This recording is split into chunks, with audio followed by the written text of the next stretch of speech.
Our Nuggets fans, welcome into Pickaxe and Roll, brought to you by good friends here at Mile High Sports and FanDuel. I'm your host, Ryan Blackburn, at NBA Blackburn on Twitter, part of the Mile High Sports Podcast Network, and I'm here. I'm ready. I'm excited to talk about the Denver Nuggets and what actually matters for this upcoming season, especially when it comes to the regular season and categorizing different things.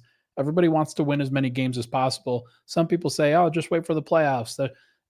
That's not how it works. The NBA season is long, it is arduous. There are things you have to work on throughout the year. There's a lot of things to take over and to figure out. So I wanted to put together just my thoughts on both the schedule, but also some directly Nuggets roster rotation related things and talk about what actually matters for the Nuggets this season. Throughout the other stuff, like Jokic winning another MVP award would be awesome, but it doesn't actually matter. And it might actually be better for Denver if he doesn't, or at least he's in a position where he doesn't have to. Uh, Jamal Murray being an all star, it would be nice, but it doesn't really matter. What matters is how Denver gears up for what should be a great run to the playoffs, or what they're hoping is a great run to the playoffs. And we're going to talk about how, we're going to talk about why, we're going to talk about what they're going to do. Should be fun, should be interesting. I am looking forward to it.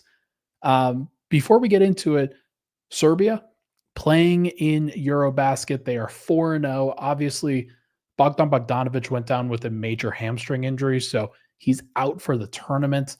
Their chances took a major hit. They can win still. Obviously, they have Jokic. They have a pretty talented and deep roster around him, but they've got to get some guys to step up, man. It doesn't look awesome for them right now, despite the fact that they just dominated over the court, like over Czechia, and they'll play Turkey in a final group play stage game before moving on to bracket play in the coming days. Also, Lithuania punched their ticket to the round of 16 for bracket play. Not sure what Lithuania is going to look like in a later stage playing against better competition, but so far they've done a pretty good job. Jonas Valanciunas looks pretty good, and it's exciting because Denver needs that from him in the regular season. And so Denver fought for him, obviously, with the Greece situation. They really want him to show out, and I'm looking forward to seeing how that kind of takes over and how that figures out into what they're going to do over the course of next season. But EuroBasket's been interesting. It's been fun to watch. Finland's been great with Lauri Markkanen. Turkey with Alperen Şengün's been fun. I'm not expecting big things from Greece with Giannis, although Giannis individually has been amazing. But Germany, I think, is the other team to beat in this tournament right now. And if you are Serbia, that's the team you're probably looking at and hoping to avoid before having to play them in a final matchup. Okay, let's transition into the bulk of this podcast here. What actually matters for the Denver Nuggets this season? I wanted to kind of categorize this by discussing different points of time within the NBA calendar. And that's the way I'm going to frame it. That's the way I'm going to discuss it. Which moments during the year actually matter? There will be individual games where there are major highs, there are major lows. Denver will go on winning streaks. Hopefully, they'll avoid losing streaks. We'll see what happens. But you always hear these different moments and points through the year where a coach will obviously speak and say, yeah, we have to get off to a great start. We want to get off and win the first 20 games. Yeah, we want to really finish strong through the All-Star break. Yeah, coming out of the All-Star break, we want to be great. We have to finish up strong heading into the end of the year. We have to look our best. You hear that about 82 games. It's coach speak. Not all 82 games are created equal.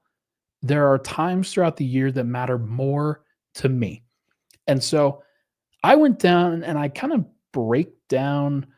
I wanted to break down the different stretches of the season. I think there are 5 different segments that I want to discuss. You have the great start to the year that you're hoping for. You lock in through the new year. Basically, everything after that is another stretch of the season. You have the grind up until All-Star break, which is the toughest portion of the year for most teams. You have the post All-Star break tune-up, and you have the home stretch. These are the 5 stretches of the NBA season, the NBA calendar as it stands right now. And to me, the Nuggets actually have a very well-defined 5 stretches calendar. It's relatively even over the course of most of it, but there is one stretch in particular that I think is so much more important than the others. The first one, a great start to the year. That's their first 15 games in about 30 days. It's kind of how I wanted to categorize it. It's the teams that want to make a good first impression, that want to get off to a great start. They take advantage of a easy start to the schedule, a homestand, whatever it is, and you're suddenly 10-5, 11-4, 12-3, really looking good. And those teams can feel good about it. But more than that, they gain themselves a little bit of cushion. For Denver, that's from October 23rd to about November 21st. That's Denver's third NBA Cup game. It's a road game against the Houston Rockets. So that's how I defined the break there. Then you lock in for the rest of the new year. Denver's got another 18 games from November 22nd to December 31st. 18 games in 40 days. So first one was 15 games in 30 days. It's about a game every other day. Then you've got 18 games in 40 days. That includes a little bit of extra rest because of the NBA Cup. That we'll get back to that in just a little bit, but that's a kind of an important stretch, but I don't think it's that important in the grand scheme of things. Then you've got the grind. 23 games in 42 days. You think about it. Denver was the first 70 days of the season. You had 33 games. So less than one game every 2 days. Now, 23 games in 42 days, basically from January 1st to February 11th. That is a crazy stretch. That is a lot of time. And for most teams, that is where the season is either made or it breaks. You really start to see the separation between most teams at that point. After January 1st is when the real action begins, at least in my opinion. Then you have the All-Star break and then the post-All-Star break tune-up. That is the next 15 games coming out of the All-Star break for Denver. That is February 19th to about March 20th. That was the day that I looked at. Initially, I had it as March 15th, but really teams are playing pretty hard through about March 20th for the most part. Whether they are, again, and there's obviously some exceptions here based off of different factors, but for Denver, this is where you really want to start tuning up and getting ready for a playoff run. You start to cut down your rotation. You try to get everybody as healthy as possible in this stretch. You're doing everything you can to prepare for the playoffs. That's 15 games in 30 days. Again, one game every 2 days or so. Then you've got the home stretch. For Denver, this is March 22nd to April 12th. 11 games in 22 days. For some teams, this matters. For some teams, this doesn't matter. For some teams, it kind of matters, but it's mostly about either getting ready for the playoffs again and resting some players, or it's about getting healthy. It's about you start to really turn the page and look at some young guys if you're not in a really major playoff position, or you're tanking your tail off if you're at the bottom of the standings, or if you're at the top of the standings, you're just resting and you are chilling at that point. Those games don't matter as much to you. You've already done your work. This is the final 11 games of the season. So in theory, 71 games already taken care of. You know who you are by this point. There's nothing that can happen over the course of the final 11 games or so that can change your mind about who you are. So I want to talk about the stretches that matter the most. And we're going to talk about it through the prism of the NBA Cup. According to FanDuel, the Nuggets are plus 1,200 to win the NBA Cup. That is in the second stretch of the season. And that is crazy to me. I understand why Denver's in that relative position, but they have never, ever prioritized the first 15 or so games of the season. Think about December 15th as the kind of defining time, the defining moment for the Nuggets for who they are. Like the first 15 games for Denver go until November 21st. You would have to go another 10 games or so just to get to December 15th. The first 25 games, the Nuggets are often behind the eight ball, a little bit shaky, still trying to find themselves, things like that. They are not going to be great during the first 25 games of the season. I feel pretty confident about that. So now, when I went through with Matt on Locked On, we went through the entire 82 game schedule because there are 2 games that haven't been scheduled yet. They'll come out. They'll be about December 8th, December 12th, December 14th, somewhere around there. We had the Nuggets going 3-1 in their group play and losing to Houston in their group. So there's a chance, obviously, that they move on. They've never moved on before to bracket play and are really intense in those particular matchups. Other teams will care about that more. And I think that Denver is in a group where they will find themselves against teams that really care about it. San Antonio being, I think, a chief example. Golden State, they will probably care about it a little bit more than the average team. I think that they get up for those kinds of moments. The all-star spectacles, Jimmy Butler, Steph Curry, Draymond Green, teams like that. It'll be interesting to see whether Denver actually moves on from that matchup, but I think that they go 3-1 in that stretch. But if they don't move on, then okay, oh well. But I think that is that first 15 games, I don't think they really care about it, nor do they need it in order to be the best version of themselves that they can be. Here's the most important stretches to me. You have the grind post All-Star break. That to me is I'm sorry. You have the grind pre All-Star break. Let me re-up that. Again, 23 games, 42 days. If you can go 15-8, 16-7, 17-6, that general range, you're really locking in, you're becoming the best version of yourself at the right time. That is where the teams, because everybody's playing a whole bunch of games during that stretch. It's not like the Nuggets are the only team that plays a lot of games at that point, although I do think that they are, this is the second year in a row that they've had to play 17 games in January, 17 games in 31 days. But that is the most important stretch to me because you just bank wins. You give yourself flexibility. If you can get through that stretch without grinding yourself down and hurting yourself, you're a great team. Or you're just catching some lucky breaks.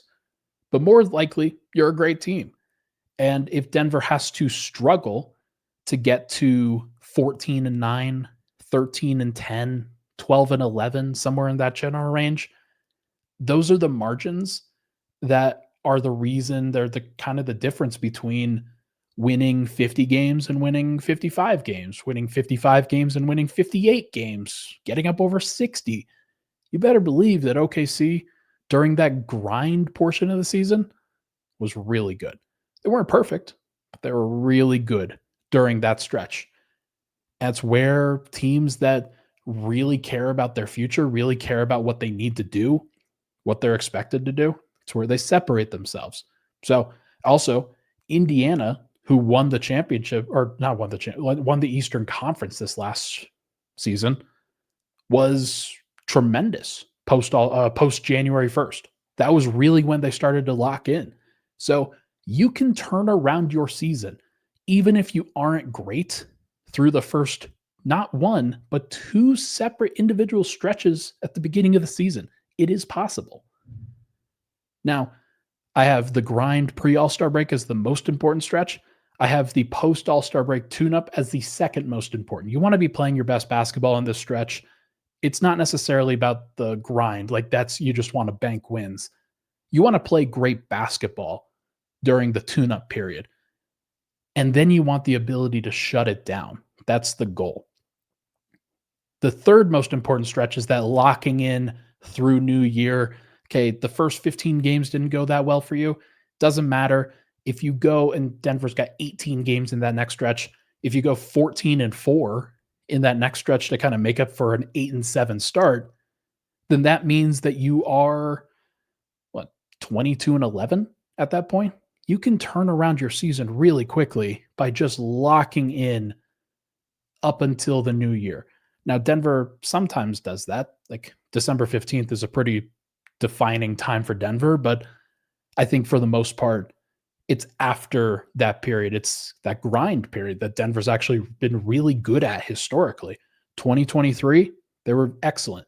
2024, they were solid, but they're actually at their best in the post All-Star break tune-up. The problem was they played through the home stretch and they gassed themselves out, heading like trying to win the one seed rather than shutting it down. And I think that really hurt them in the playoffs. So Denver knows that top three stretches for the season, the grind pre All-Star break, the post All-Star break tune-up, locking in through the new year.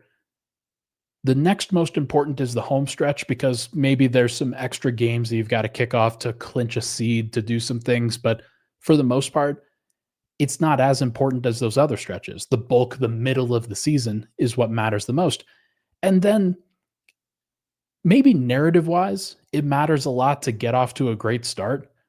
But in the actual grand scheme of the season and what you really need, it is the least important factor. You can go 7-8, 9-6, like 10-5, 8-7. Nobody cares. There's not enough time. There's not enough ability to really separate yourself. And so there are some games that matter, but the actual record that you put up during that stretch, you can make it up as long as you don't go 2-13. So hopefully Denver doesn't go 2-13 in their first 15 games. We'll find out. But I think that that's what matters to me. So we'll see what happens.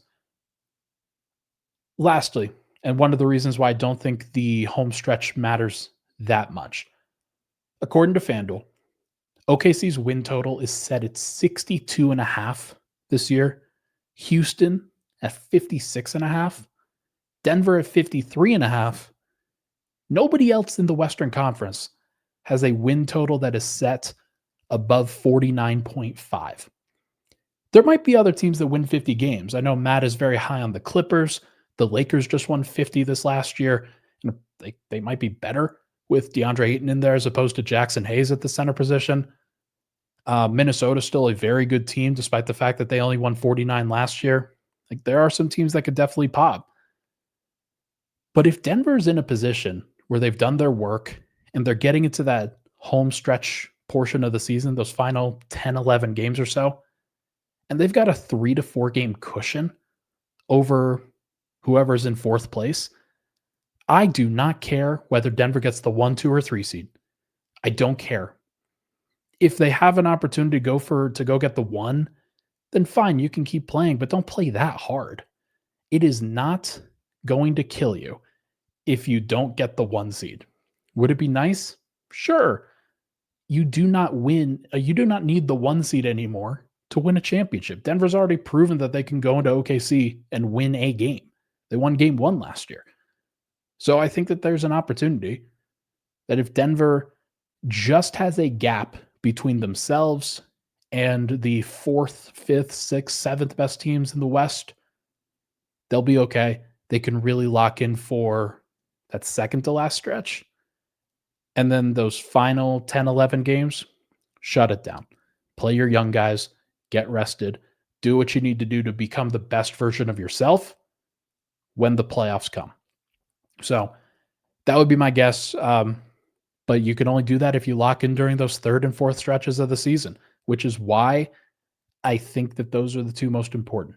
If you can be your best during those 2 stretches, makes everything else easier.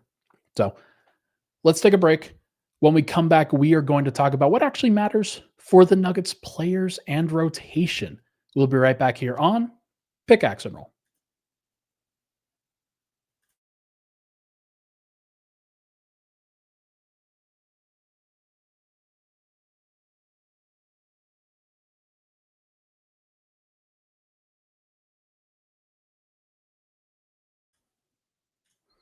All right.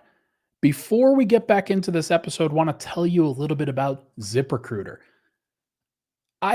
Believe it or not, I've got some experience from my time at Denver Stiffs, from previous jobs outside of the sports world, where I've done hiring before. And it can be very, very time consuming. It can be very, very difficult to find the right candidate, whether you're sorting through resumes, trying to get in touch with people. It can be very tough. The future of hiring, though, it looks much brighter because ZipRecruiter's latest tools and features help speed up finding the right people for your roles. So you save valuable time. And now you can try ZipRecruiter for free at ziprecruiter.com/audio. With ZipRecruiter's new advances, you can easily find and connect with qualified candidates in minutes. If you find a candidate that you like, you're really hoping to tap in and see what they're all about. If you find a nice resume that you think makes a lot of sense, then tap in with ZipRecruiter. It's very easy. Over 320,000 new resumes are added to ZipRecruiter monthly, which means you can reach more potential hires and fill roles sooner. Use ZipRecruiter and save time hiring. 4 out of 5 employees who post at ZipRecruiter get a quality candidate within the first day. And if you go to ziprecruiter.com/audio right now, you can try it for free. Again, that's ziprecruiter.com/audio. ZipRecruiter, the smartest way to hire. Back out of here at Pickaxe and Roll. Thank you so much for tuning into the show. Hit that like button, hit that subscribe button. Would really, really appreciate it. Okay. Let's wrap up the show by talking about what actually matters for the players and rotation. Obviously, the schedule, that to me matters more than anything. Denver's a team. They'll figure it out as a team. Jokic is amazing. He'll drive a lot of winning based off of what he does. And I do think the Nuggets, based off of what they have together, like Murray's going to be solid. Cam Johnson's going to be solid. Christian Brown, Aaron Gordon, they're going to be solid. As long as you get enough from your bench, you should mostly be cooking. And like Denver didn't get enough from their bench last year or the year before. That should change this time around. And if it does, then Denver will obviously be in a very good spot. But specifically, I wanted to talk about what actually matters, what I'm actually looking for and hoping for Denver. The first thing, pretty easy. The starters have to stay healthy going into the playoffs. It's one of the reasons why the most important stretches of the year, the third and fourth stretch out of 5 before the final stretch, the home stretch, those are the most important. But it means that you have to manage it reasonably well, given the kind of amount of games that you're playing in that time, how important those games are for your team. Denver has to count on them, and they've got to be able to trust their bench in those situations to make sure that the starters stay as healthy as they can.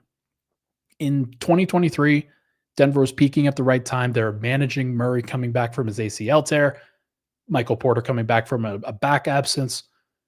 Those guys were healthy going into the playoffs. They were peaking at the right time, and it made Denver look fantastic.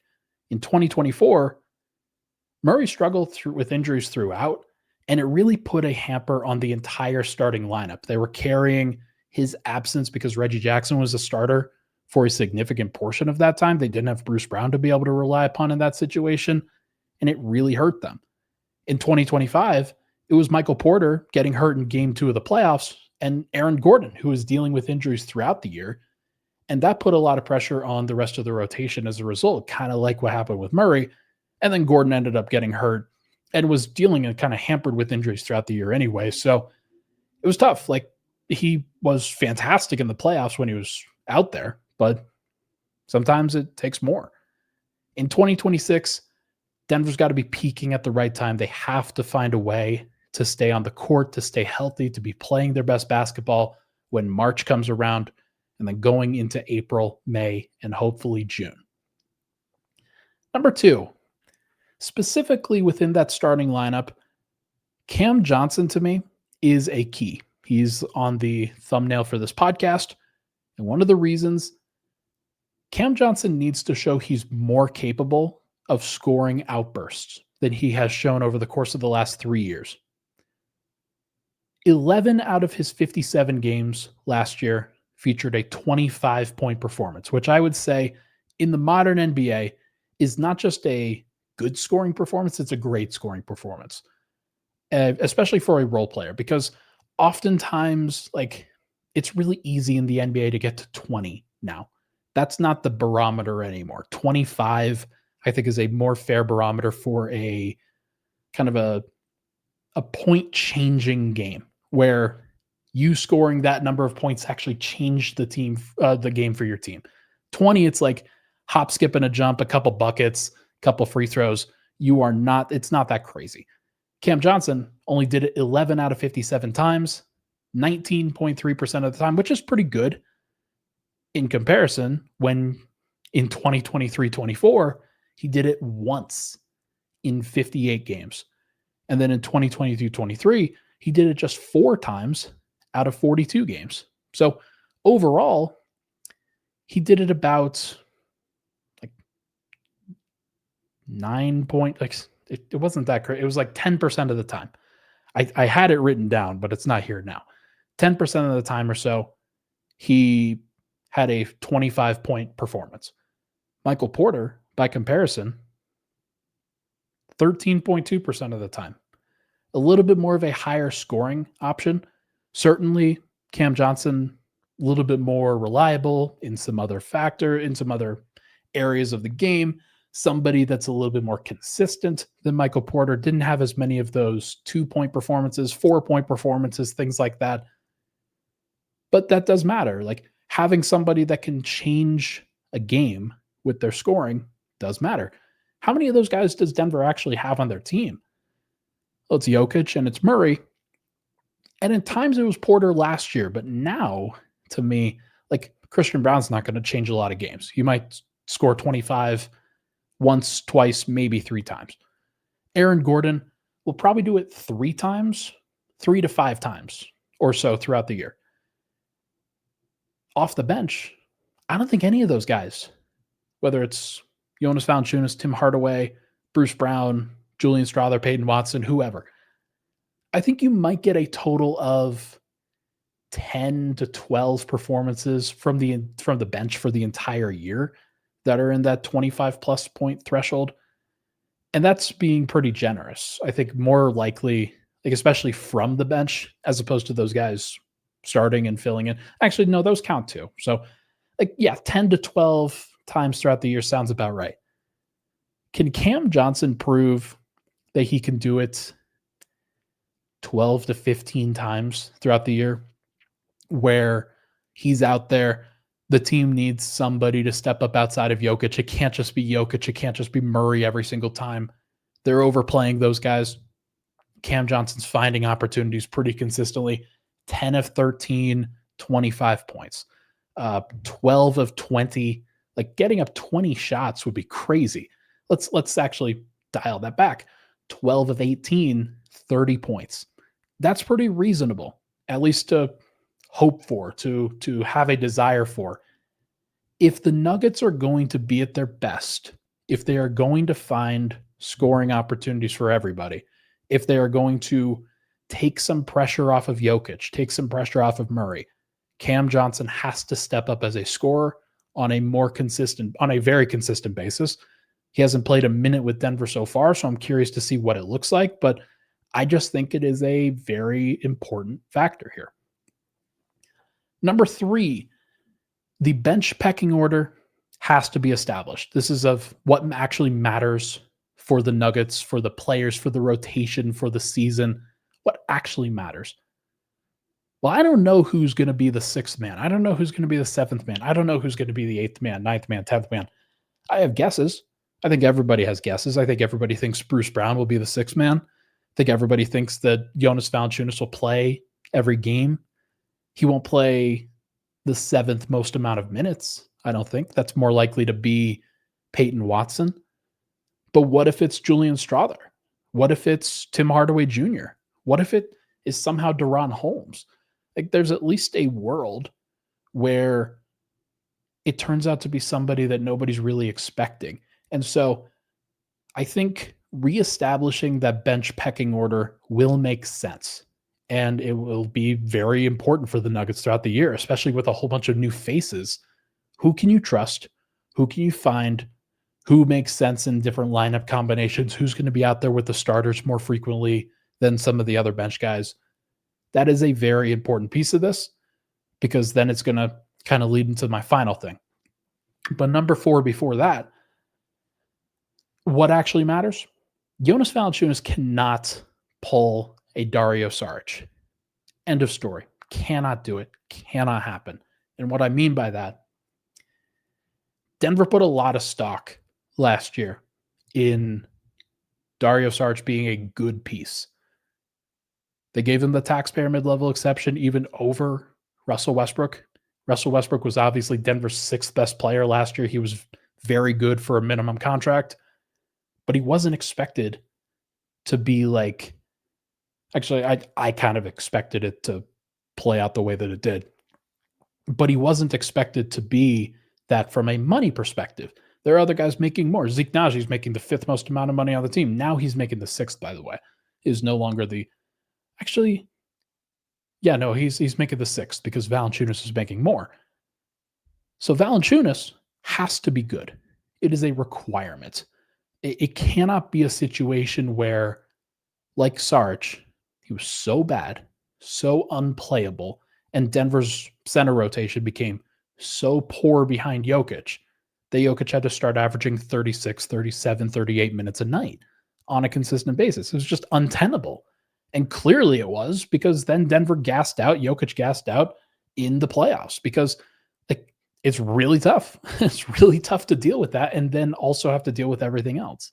So Valanciunas has to make life easier for the Nuggets bench and for Jokic with the starters. There's plenty of opportunity for him to do that. The Nuggets want him to do that. Valanciunas is a better player than Saric was. I don't expect it to happen the way that, like, I'm kind of laying out from a nightmare perspective. I don't think the worst outcome will happen, but there's at least a possibility that it does. And I do think that it's important to kind of categorize that because it could happen. Jonas Valanciunas could really struggle in Denver. Maybe if, like, hypothetically, he doesn't actually want to be there. He feels like he's being marginalized behind Jokic, just has a really tough job, really tough opportunity. Everybody just compares him to Jokic. He doesn't like that. And then he struggles. Everybody calls for his head and he's out. He just doesn't like it. He's really frustrated, demands a trade, something like that. I don't expect that to happen. I think he'll actually be a professional and be very good for the Nuggets, and expectations for Denver's backup center are just so low in Denver over the course of the last 3 years that having a guy like Valanciunas that could change, every 1 in like 4 games, every 1 in 5 games, that's enough. It really is. You just have to have a normal baseline of production, like 8 points, 6 rebounds, a block every now and then, maybe a nice couple of passes. And then if you have a game every now and then where you put up 12 points, 10 rebounds, something like that, let's get crazy now. That is good enough. It is. Dario never had that from a bench perspective. Every time he came in, it was a race to try to get him out. And I do think that Denver needs to be in a situation where they have to think about when to put Jokic back in, as opposed to praying that they don't have to put Jokic back in. And the last thing, what actually matters for the Nuggets this upcoming season? David Adelman, he needs to expand the circle of trust beyond just 6 players, like it was with Michael Malone and then David Adelman last year. It was Jokic, Murray, Porter, Gordon, Christian Brown, Russell Westbrook. Those were the 6 players the Nuggets actually trusted when it mattered. Peyton Watson was somebody that played in part because he needed to. I don't necessarily think he ended up being in the circle of trust. There are a lot of people that were very frustrated with Peyton throughout the year. He has to do some things that help him kind of get back into that.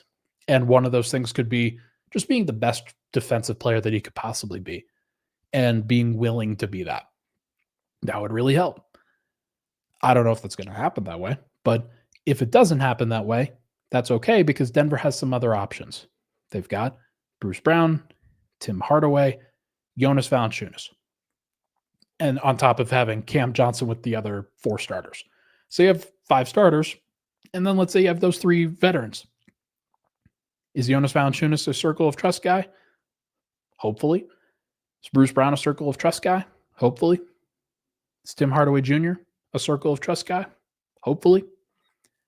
If you just get those 3 on top of the 5, that is 8 players, which is 2 more than you had last year. If Julian Strawther takes strides, maybe it's 9. Maybe you have 9 guys that you can actually trust, knowing what to expect and knowing what you're going to get and having a reasonable expectation that that is going to be a positive experience.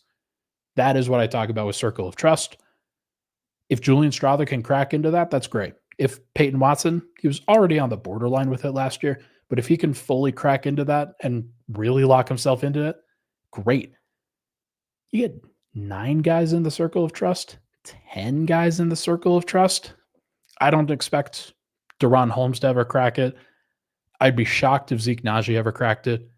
Jalen Pickett can play, but I don't think he's going to be expected to play. Hunter Tyson, I don't think he can play. So you don't have to worry about the fringes. But if you just get 10 guys that you feel on a reasonably consistent basis can give you good regular season production, and then you get 8 of those guys to be circle of trust players in the playoffs, holy cow, you're cooking with gas. Like that would be tremendous. That would be tremendous. And I think David Adelman would really value it, of course. Like just knowing that you can have an opportunity with 8 or so players to go to war with. That's the number that Denver had in 2023. They won a title. It doesn't take that much. Denver's starting lineup is already elite. It's just about finding other guys that can help you solve problems when they arise. And so we'll see who steps up in that moment. But I do think that Denver, if they could identify 8 guys, it's probably good enough. So to me, between the schedule, between the rotation, between who's going to play, who's not going to play, different players and what they can try to do throughout the year, that is what actually matters to me. And that's what should actually matter to the Denver Nuggets and Denver Nuggets fans. So hope you enjoyed the show. Thank you so much for tuning into this episode. Really appreciate all the love and support on the podcast, folks. Make sure to hit the like button and subscribe button on the way out if you can. Also, if you're still listening at this point, I'm probably going to do a mailbag on Thursday. I'll record it on Wednesday night. So comment down below. What's a question that you have about the Denver Nuggets that you would like to hear about? If you're listening on the audio side, go on over to the YouTube, pop into the comment section, or you can hit me up on social media and do it in the comment section for this video, for the tweet that I have sharing out this video on Tuesday morning. Thank you so much for tuning into the show. Like I said, hit that like button, hit that subscribe button on the way out. I'll talk to you guys on Thursday.